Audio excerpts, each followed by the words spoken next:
Oh, yeah, we are live. Hello. Welcome, everyone. I mean, I can't see you guys out there, but I know you're going to be out there watching us later here. If you guys can't see, today I'm joined with Yunice. Hi. So if you guys don't know, we're going to do our first music focus show on IRL Alpha this Thursday. So talking to some of the people who are going to be on the panel ahead of time to learn a little bit about what you've been doing, where are you at, and truthfully, I'm trying to find out what are like the spicy takes you have, and then I'm going to talk to the other panelists, get their spicy takes, and plan a real like firecracker show. So maybe to start off, like, who are you? What kind of music do you make? Well, thanks for having me here. Hi, everyone. IRL Alpha. I am Yunice with the Y, Y-U-N-I-C, and I'll get into that a little bit. I changed up my artist name, so I went from Yunice to Yunice. Oh, So I didn't realize that. before Okay. it was E-U-N-I-C, which is like my government spelling. Changed it to Y-U-N-I-C to restart this whole thing. So I'll tell you a little bit about I've been reflecting on this. I'll give you a little lowdown. I started off as a musician all my life, really. But like around the pandemic, I actually quit music for a bit. I was day trading. I was in a basement as a, like struggling artist. I was drawing cats. So I really gave up on music for a second. Yeah.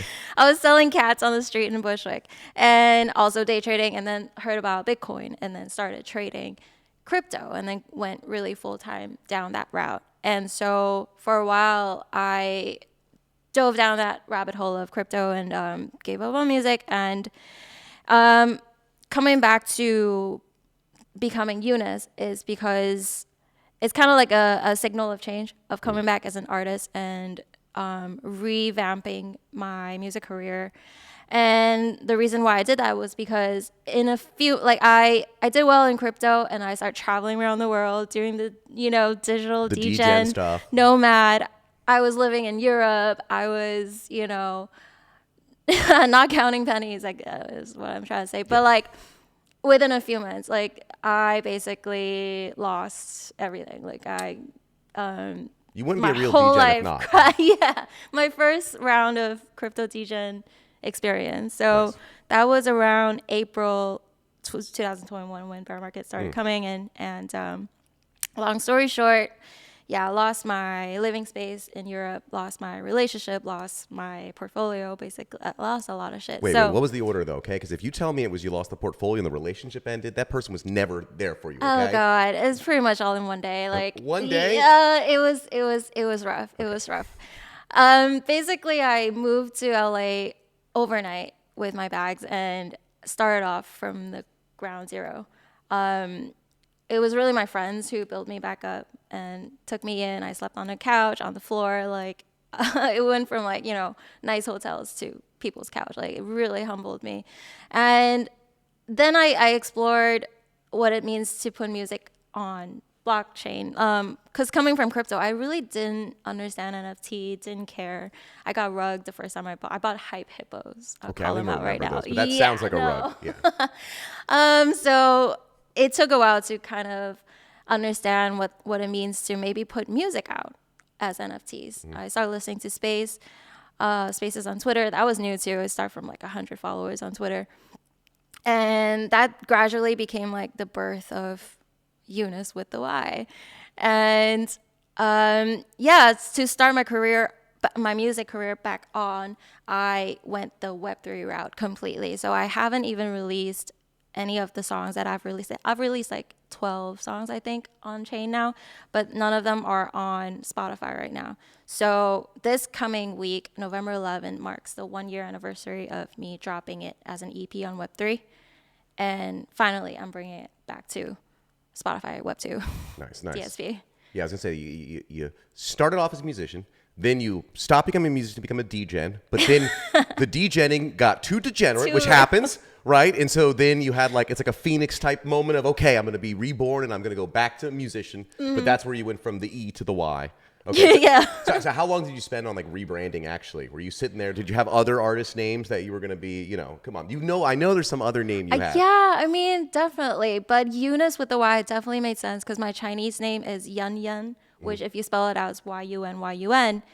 With my English government name, Yunice, so Y-U-N-I-C-E came about and it's easier to Google. If you Google it, the top one Might be me, but might be the guy who robbed Kim Kardashian. Okay. France, Good not goal. me. Become more famous than the guy that robbed Kim K. That's it. That Rim sounds good.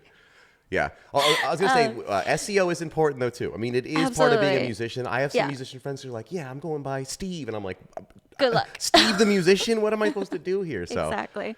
so curious, actually. So when you came back into crypto and it sounds like at first you were just looking at coins and things like that. You weren't necessarily like in it for the music. Who was the first person you saw in Web3? You're like, oh, there's musicians over here.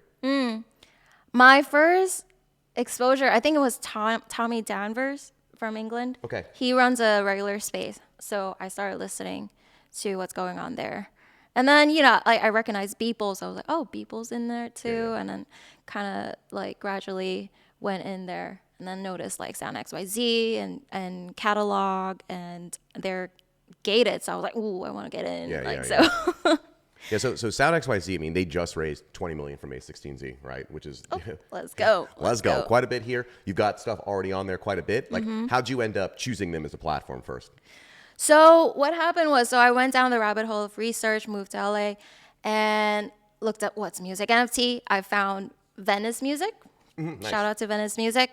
And they were hosting an event like that week. And so I went, and that's where I met Cooper Turley. Nice. And he was starting a music cohort for 10 artists. So I applied and joined.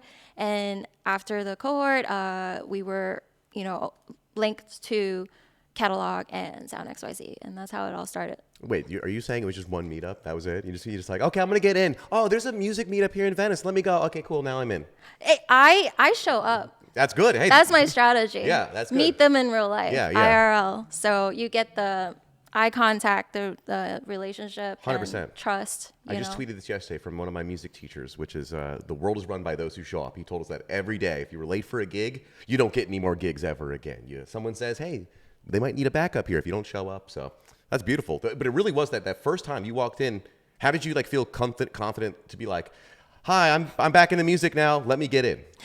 I mean, I always come at it as my job because I'm actually introverted, and I like my group of friends, and I like when the vibe is right, but also like just be uncomfortable and break the mold and just do what I gotta do, which includes just going up to strangers and open up the convo, So you gotta be able to teach that to other people, because I gotta say that's like for musicians, man, it's the hardest thing. You're in your room, you're making your art.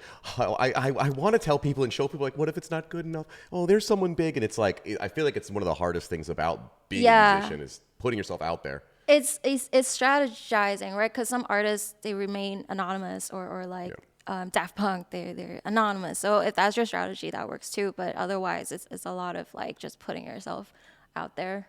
What's the quote? Like, you fail every time you don't try or something? Yeah, exactly. You miss 100% of the shots you don't make, or you don't take. There you go. That one. So actually in Web3, right? So now you're deep in the thick of it. You know a lot of different musicians who are going after it. People are going after different strategies, right?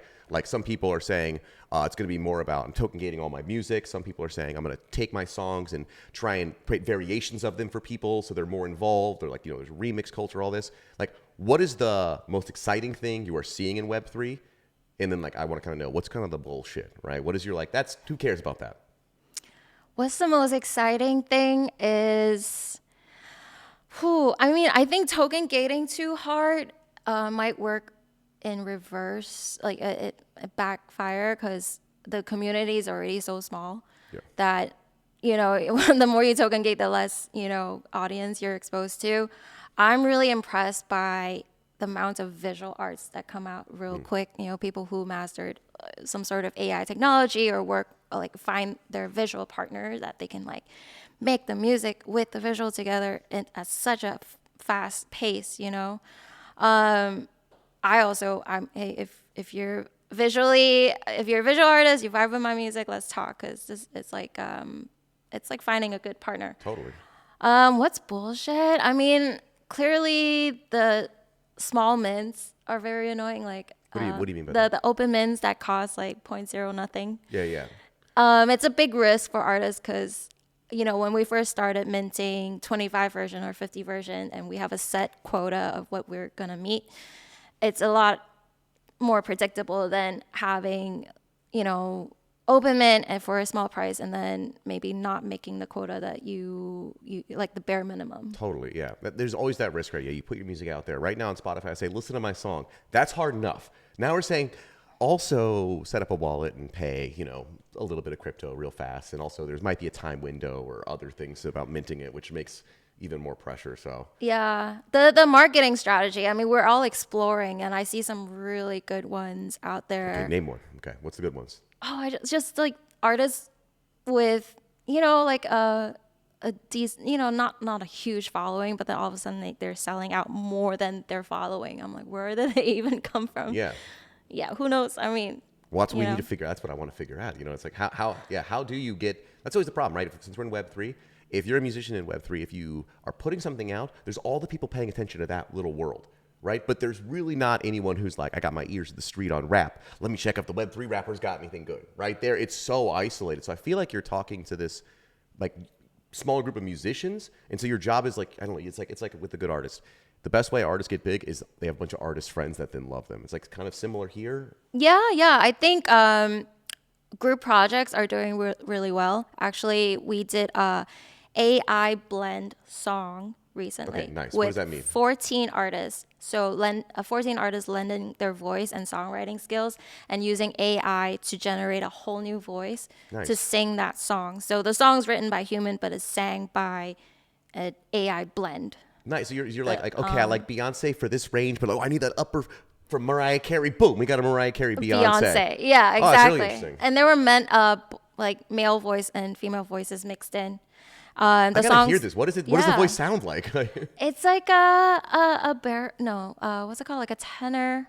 So we ended up mixing two voices. Now it's a duet of robots. And the song itself is about two robots falling in love. Oh, nice. Okay, good. We're pro that here. Yeah. So we're finding collabs where we can. We're even with AI. So, and then with, as a group project, like certain fans get to cross collab and get more attention and mints. I mean, collabing is like one of that's how you get stuff done. I always feel like early on, like when you're in a scene, what is a scene? And like a scene means you all work together and you're talking about similar stuff. So collab sounds good. Now the thing is, you're already saying you're using AI, right? So that's controversial. Half the musicians in the world might go, oh no, you're selling out.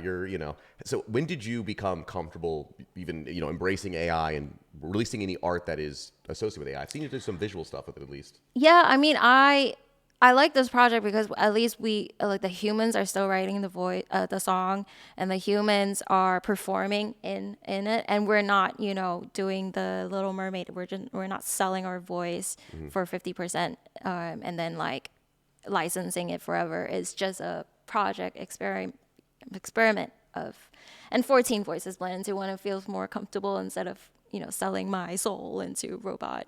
So. Totally. That project worked out. Okay, so you're saying you're not comfortable with someone. You're not like the Grimes model, right? Grimes said you can use my voice, write whatever you want, and just I take half of it. You're not down for that. Not right now. I don't think not right now. Yeah, maybe if I'm bigger. Can you articulate why though? Is it because it's you don't want the robot getting more popular than you? Is that or the AI getting? Yeah. I rather the attention comes to where me as a human. Is making the music first. Okay. And then we'll see what happens. Yeah. So another thing with the Web3 thing is like, so how does it work with your core fan base now? Some of them might have supported you and spent some, money on you early on, which is a little bit different than other places. If I go see a concert, I'm not like, what are my returns later on? Have you ever had to deal with that so far with these fans who are saying, I'm investing in you, Yunice. You got to be big, but where's my return? I mean, no. Return, not yet. I mean, this is micro investment right now. Like the music NFT, the highest I've sold per NFT was $100 on Gala. Mm-hmm. So that's still think about $100. If you go to like regular music, right? Like an like, album's $15, what do right? You mean? So that's a box set, yeah. So. And what they're doing, just a little like side info is really interesting because if you have my NFT, right, and you're getting streaming revenues because you own the NFT. Through Gala. Mm-hmm. So as the artist, we're not actually getting the streaming revenues, which is a spicy topic we can bring on later. Yeah, That's a little interesting. Yeah, finally, I'm the one listening to it. Why aren't I getting paid? No. We were trying to solve the streaming issue with artists, but and it's kind of solved in Web3, where I think Gala figured it out, where technologically it makes sense, right? The NFT holder gets the stream. So if the artist holds it, yeah, we can get stream. Yeah. But also it's kind of interesting, like instead of getting 0 cents from Spotify, you're actually giving it all to the collector. Anyways, you can sell it right for a higher price initially, and then that person is thinking of it as investment. Like, this song is going to get picked up and it's going to go viral on TikTok, and then I'm making all that money from Yunice, which is good, good and bad. I don't know. Someone might be making good memes for you to go viral. So, as far as selling royalties, we're not there. I'm not there yet. What do you mean? As far as like getting my collectors as investors and asking me for returns, I am planning something bigger though. I want to do performance art. Nice. Yeah, I want to bring my music to museums. I want to bring it to museums around the world. I'm working on a project called The Serpent, and it's from the serpent from the Bible. And it talks about like how the serpent was misunderstood. Like if the whole story was that there's Adam and Eve, and how somehow the serpent, seduced the woman, ate the apple, and like all of a sudden females are looked at as like inferior to man, like forever, right? If you believe in the Christian story, the serpent. Oh, and then there's like this controversy of the Testament of Truth, which is a whole chapter in the Bible that was taken out, that explains that the snake actually represents the freedom of knowledge that humans possess, because we all have the ability to think for ourselves, instead of blindly following a religion. The like serpent's a slave. the good guy. It's debatable. Okay, I'm gonna go. There's a lost chapter of the Bible that I gotta go read. It sounds good. Okay, I didn't even know. That's so much more exciting if you tell me, like, go read the Bible. I'm like, nah. And they go, there's a chapter they don't want you to read. I go, give me that chapter. Okay. The snake's the good Testament of Truth. Yeah, like, that sounds wow. It's gonna encompass choreo painting. So I want to. What does that mean? I'll be painting with my hands and feet on the floor. Okay. And with my hair. It's a very snaky performance. Nice. Incorporating VR, AR. So I'm planning out something that I can collab with different aspects of tech and Web3, of course, as far as elevating the music to not just a pop hit, but something that I could leave a legacy in fine arts. Totally. I love that too, because like, since anyone who's in Web3 music, it's definitely like experimental. You're pushing the edge. There's all these other people around who are pushing the edge. It's like, why wouldn't we work together? It's like, I often think about how many artists blew up because of their music videos. And a lot of times you look at who made the music. I think the Sonic Youth, it's like Spike Jonze is doing early Sonic Youth videos, and then he's like the biggest director in the world. But early on, it's just like, hi, I'm a kid who wants to make movies. I'm making songs. You're like, let's work together, and then boom, you explode a lot bigger. There's a lot of surfing going on too. Like, you gotta catch the timing correctly. Totally. Whether it's algorithm, investment, marketing. So people, place, and time. So how does the like live aspect like work and everything? I've seen you playing shows and whatnot. Like, when you're playing live, how do you like tell people that are just normies there, like, also there's a whole other wacky world I'm in, and also there's NFTs, or like I love your songs. Where do I go? And you go, well, they're not on Spotify. And you're like, what do you mean? Like, how do you communicate with people about that? Well, I took the whole year to go full on Web3.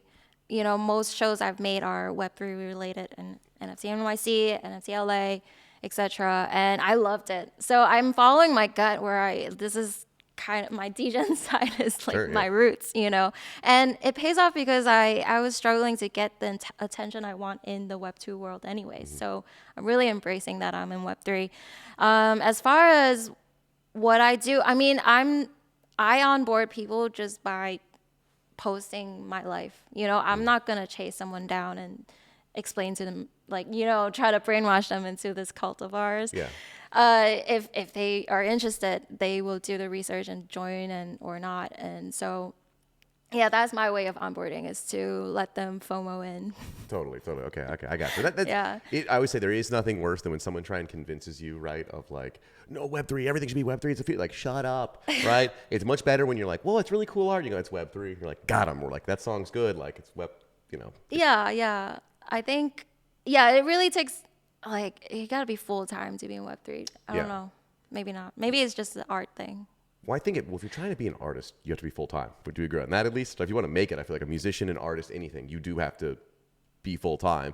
And so if you want to be full time in a nascent industry, it's like double full time, more full time. So Yeah, and there's creativity in that, as being an artist in Web3 or an NFT artist or however you want to call it. You know, some people are like, no, NFT is just a tool, and that's totally correct.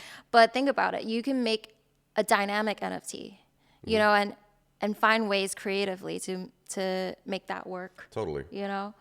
Yeah, have you done anything with your music? I know there's quite a few artists that are doing like, was really into generative music before this whole wacky world. And then I didn't even realize, I'm like, oh, wow, that's what the NFT artists are doing too. It makes sense. Like, have you messed with any generative stuff or like releasing your stems to people?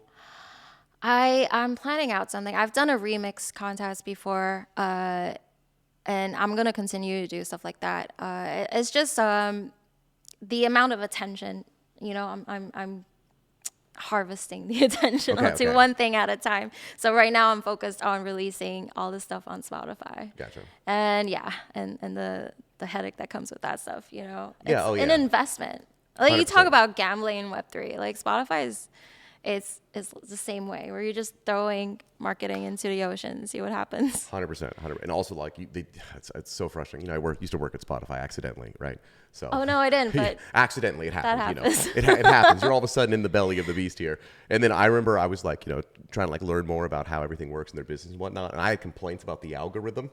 Right, I'm like, it's not recommending me good stuff anymore. It keeps giving me the old songs. And you have to remember, they're always about making money. They're still not profitable. They're not a profitable business. What? Spotify's not profitable. They're still not. Why does it exist? Exactly. It's kind of crazy. What do you mean? Yeah, still, they spend more than they make. And then one of the things I remember they learned is like, you find out the best way to know someone's going to listen to a song is they already listened to it. And so then their algorithm starts going, we figured it out. Play them the songs they already like. And you're like, I thought we were supposed to discover stuff. And it's like, we need to make money and they're listening more. And it's hard because, you know, true. algorithms don't match up necessarily with getting people good music taste. Like, if you want to find new music, I feel like it's like you have to play a bunch of stuff. You have to take risks. How do I find a new genre? If you're always like, you only like rap music, so I'll only play you rap. Like, then how do I get into rock? You have to play me something. They should have a toggle and just be like, hey, listen. A don't toggle play to make me. them less money? No. Spotify's not putting in that toggle. Well, a stream, right? So if you just put on, I don't want to hear anything you've played before. Boom, Yeah. And then, you know, that's it. Yeah, that'd be great, actually. Yeah. A fun new function. Okay, that's to actually not spice bad. things Okay. up. You know, I will say they're like a European company too, right? Which is like, I think, you know, right? They're Swedish, right? Learning a lot. And they are definitely like, it's funny because they are outside of the music industry in LA, right? Even though they're so connected to it. It's this crazy thing where it's like a tech company in Sweden is very heavily influencing the music industry, which largely exists in LA. And it's just like, you know, obviously they have offices here, but truthfully, I'm going to be a hater. Sorry, everyone. But, you know, I'm not bullish on Spotify for the future, right? They don't make money now. And I don't know if it'll last forever and they'll keep being the dominant tastemaker, right? And so obviously there's other platforms. Apple can pay for Apple Music every day of the week because they're selling iPhones. They got money. They got $1 trillion. And so I'm always trying to figure out, like, I do think that something's going to happen to Spotify. And so, like, where's the next platform? I don't know. So do you look at any of the other platforms, Apple Music or Tidal or? I use YouTube. I subscribe to YouTube just for videos and music, and then you get the music video. And I like their playlisting. Yeah. Yeah. I've actually recently been using more and more of the YouTube. I mean, obviously I'm watching videos on there, so I'm like, might as well start doing music. And you're starting to see like songs only on YouTube, not on Spotify. Like stuff is like disappearing on my Spotify, and I'm like, oh, there it is, YouTube. Okay, so you know, have you put out any music videos? I have in the past. I was looking for them and I wasn't seeing them. I was scrolling, and you know, what are you hiding them from me? Kind of. I get shy. I might have something coming up. Okay. So you got something else coming up. Yeah. Private room, maybe. Okay, cool. For the private room. Okay, nice. Well, if you don't mind sharing about that, like, then how do you go about like deciding visuals for your music project then? It's really hard when you're the indie artist and without a team to be like, all right, it's done. You can't edit it. It's out. Like, you know, I always want to edit it and maybe hesitate and feel shy about some stuff. So 100%. Yeah, that's the problem. But you're going to see in the video, that was like the height of my misery. Misery of like, I need to put out content and I feel crazy. I don't feel great, you know. The video is just, my friend was to just go into my bedroom and use the laptop camera, make it kind of 90s style, like make it less edited. Just film yourself vibing. Yeah. So that came about. It's more of like a kind of a webcam theme video, which leads to a good inspiration where I'm like, this is when you do selfie, you're giving the audience like a glimpse of like really private interaction. Like it's something that's completely cannot be done if, you know, somebody else was sitting in the room with you. This is like a new level of art almost, where it's like you can only get this if you film yourself and you're directing yourself and you're performing for yourself. Yeah. So that's the theme behind this video. Yeah, much more intimate. Like, think about like, I don't know, all the musicians that were amazing throughout the years and songwriters. Like, I need a Bob Dylan video of like, hey guys, here's how I'm right. You know, it's like, we have nothing like that. We have, you know, structured interviews where he's talking to someone and it's like, it's never just him talking to his audience, right? There's always someone like me asking questions, which influences stuff. So yeah, definitely pretty interesting here. I was gonna say for like the music video stuff, have you seen anyone else in Web3 that you've admired and said, oh, cool, they're doing cool videos? Yeah. Actually, I think when I first got into Web3, it was the videos that were popping up that I was like, well, this makes sense. You know, if someone wants to mint a really cool visual project with music. And so I think that took them really far, you know. Do you got any specific names? It's okay if you don't. I remember coming across Taro. She did like a stop motion claymation type thing. Yeah. I know that Latasha did very well with her videos. And yeah, I mean, Jamie Cornelia works very hard. I see her in different Web3 projects that involves video. So nice. Okay, good. You named some people. That's good. I'm trying to spread the. I need to know names. I'm trying to learn these names too. I'm a little bit behind on my. I love what Mariana does. It's a very like intimate little glimpse of her video, her art. So that's hopefully we're talking to her tomorrow. So yeah, we'll dive into that. So kind of related to the video thing. Like content is something that every musician's told to put out now, right? You're not on TikTok putting up TikToks. You're not putting out, you know, how are you building your audience? And I do see you do spaces pretty often, which is definitely like art. That's Web3's, you know, Twitter town hall. Twitter farming. Twitter farming. So I'm just curious, like your approach, like how do you approach spaces? And like if I'm a musician, I'm coming in, okay, I want to do Web3 music. What advice would you give me? It's like, definitely dedicate some time to Twitter. Definitely don't not be on Twitter. If you're a new artist in Web3, I think really embracing the whole theory of why you want to release on Web3, you know, understanding NFT as a store value, like a more valuable than your normal stream.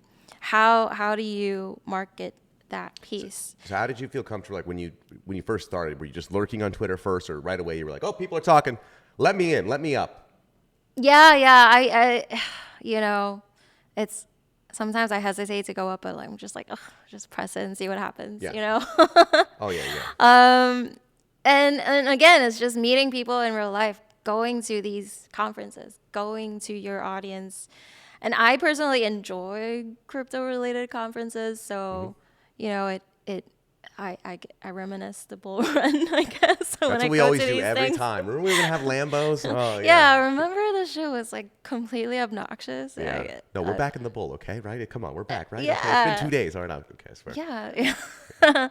Yeah, definitely, you know, dedicate yourself as a Web3 artist and understand what that means. It's a little different than where are people hanging out? If they're hanging out on Twitter, you want to be part of this, I guess you got to hang out there and learn to talk. I guess it's the same thing as if you're in a band scene and it's like you don't watch the other local bands. Everyone's going to be like, who are you? You know, you show up, you play your songs, you leave. Everyone's like, they're not part of the scene. But all of a sudden you're like, I don't know, you're around the scene. Another gig comes and they go, I see what all the gigs. Let me get you for this one. So exactly. Yeah, I'm always going to keep referencing, like when I was young, you know, we had the internet, but it was all like local forums, right? And so it was a really big deal of like what's happening in town, who supports who, and I feel like the music scenes became international, and everyone's worried about like how do I compare against the biggest bands in the world? And it's like no, we need to worry about who locally is showing up and our friends, and then from backwards we can take over the world. Yeah, and understanding each other and what we're doing, you know, like meeting someone who's a builder of a layer 2, of a bridge, into a marketplace, I'm just making it up. I don't even make sense, but like really understanding. You've been to crypto conferences. That's what it sounds like. Well, on Twitter too, where even in someone's bio, where it's like we're a builder of this and that, and then understanding how intricate that this person's project is, and like what they're actually building for Web3, and then have them understand where you're coming from. As an artist, I would like to do A, B, and C. Even IRL Alpha, you're spending weekly, if not daily, on spaces talking about these projects. Like respect, like understanding and appreciating what each other is giving to each other. I always tell people it's like you can have an opinion that's going to be new and relevant. Like right now, like a lot of stuff in the music industry or in many industries, it's like there's these experts for years. Everyone's making it up right now. So you do a little bit of research, you think, you try and have unique thoughts, you talk to some of the people, you're participating in like a positive way. You know what I mean? It's like I can't contribute to woodworking. It's going to take me 20 years becoming a woodworking expert. You can contribute to Web3 music because it's brand new. And someone's like, I got a new idea. You're like, genius. We've not done that before. So, So speaking of that, we are going to play a song, right? Private Room off of there. But before we wrap up here, anything else you want to like? We're gonna fight this Friday. We're gonna have multiple musicians on stage, musicians in the audience here. Okay, what is the thing you like are like? Everyone's wrong about this. I need to get this out. I'm gonna, What's your hill you want to die on? Here it is. Stop complaining so much. God. I see the engagement farming loving the complaints. And I'm like, no, like this shit's hard. What are we doing? Everyone and their part. What we're building is mind-wrecking, is tired. It takes energy. It takes positive effort. And if we can just stop complaining so much on Web3 Twitter and really like embrace and appreciate each other a little bit more, just a little bit more. Unless it's really funny and it's a meme and we can meme that up. But yeah. We'll say, I love that take. And actually, Jerry Saltz, the famous art critic, he put out a tweet yesterday that I loved. He said, the art's not going to the art's not going to make itself. Get to work, you big babies. And I was like, hey, artists, like that's kind of it. Get to work, you big babies. So, yeah. Beautiful. So, Trick, you want to press play on there? Now, we can't hear it in the studio right here, but hopefully you guys can hear it through there here. So we're talking over your song right now, which is probably very rude. Oh, really? Yeah, it's playing right now. I don't know what Trick is doing up there, but thank you, everyone. This Friday, Yunice is going to be on the show. Thursday, 7 p.m. PST, we'll be streaming. It's going to be joined by a couple other artists, and I got to tell you the truth. Apparently, I'm hearing rumors that not everyone already agrees on the panel, so it's going to be spicy. I'm excited. You better be ready to fight, right? I'm with it. Fighting with love, guys. Yeah, with love. No, with love. You're fighting because you care about something. You don't fight about things that you're like, I don't fight about hobbies I don't care about, right? If you're going to complain, make it funny. Yeah, exactly. Beautiful. Okay, so follow me on Spotify. Yes, that too, actually. Because it hurts. Yeah. I'll say that the pre-listens for Spotify, it's such a thing now, right? Of like, what's it called? What do they call it? Pre-save. The pre-saves. That's it. Pre-save my life. Oh man, I feel so. All my musician friends like, did you pre-save? Did you pre-save? And I'm like, dude, I really want to automate something that pre-saves for my friends. Like, here's list of my friends I'm supporting. If they put something out, it pre-saves. So I can't hear the music, so you guys have to just help us out to the fade or whatever when you guys are good. So. Bye live streams. You guys are the best. We love you. See you.